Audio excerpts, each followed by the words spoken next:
অনেক ঘাটাঘাটির পর সত্যতা খুঁজে পেলাম ইন্দোনেশিয়ার ভাইরাল ভিডিওটির, যে ভিডিওটি ভারত, বাংলাদেশ, পাকিস্তান ও আরো অনেক কোটি রাষ্ট্রে প্রচুর পরিমাণ ভাইরাল হয়েছে। ইন্দোনেশিয়ার ভাষা বুঝতে না পারায় এই ভিডিওটি নিয়ে নানানজন নানান রকম মন্তব্য করেছে। তবে আজকের এই ভিডিওটি দেখলে আপনি এই ভিডিওর সম্পূর্ণ রহস্য জানতে পারবেন আসলে সেখানে কি ঘটেছিল, জানতে পারবেন এই ঘটনার সম্পূর্ণ সত্যতা। সত্যি ঘটনাটি জানতে অবশ্যই আপনাকে পুরো ভিডিওটি না টেনে দেখতে হবে। তো চলুন ঘটনায় চলে যাওয়া যাক।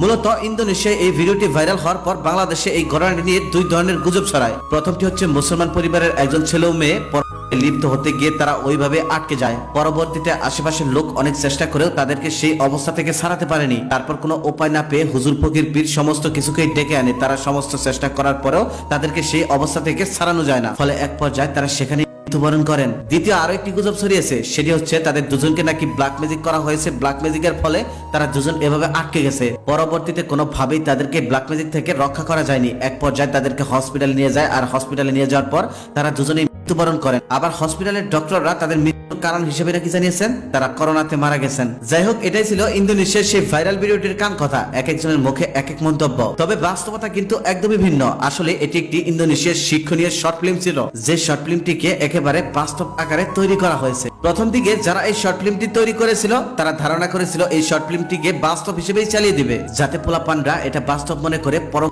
থেকে দূরে থাকে, ভয় পেয়ে যেন আর কেউ দিকে পা না বাড়ায়। যাই হোক, পরবর্তীতে এই ভিডিওটি এতটাই ভাইরাল হয়ে পড়ে যার কারণে এই ভিডিওটি যে একটি কাল্পনিক ভিডিও সেটা তারা বলে দিতে বাধ্য হয়। ইন্দোনেশিয়াতে অতিরিক্ত প্রক্রিয়া বেড়ে যাওয়ার কারণে শিক্ষণীয় হিসেবে এই শর্ট ফিল্মটি তৈরি করা হয়েছে। মূলত এই শর্ট ফিল্মটির কাহিনী কিন্তু এটাই, একটি ছেলে ও একটি মেয়ে গাড়ির মধ্যে লিপ্ত হয় ও সেখানে তারা একে অপরের সাথে আটকে যায়। এক পর্যায়ে আশেপাশে সবাই এসে তাদেরকে ধরে বাড়িতে নিয়ে যায়। তারপর বাড়িতে নিয়ে যাওয়ার পর হুজুর ফকির এনে তাদেরকে অনেক চেষ্টা করেও সেখান থেকে ছাড়ানো যায় না। তারপর সেখান থেকে হসপিটালে নেওয়ার পর তারা দুজনেই মৃত্যুবরণ করেন। মূলত এই ভিডিওটি এভাবেই তৈরি করেছেন তারা। তবে এই ভিডিওটি যে কাল্পনিক এটা বুঝতে না পেরে ঝড়ের গতিতে এই ভিডিওটি ভাইরাল হয়ে পড়ে। আর ইন্দোনেশিয়ার ভাষা সবাই না বুঝতে পারার কারণে আসল সত্যতা জানতে একটু দেরি হয়ে যায়।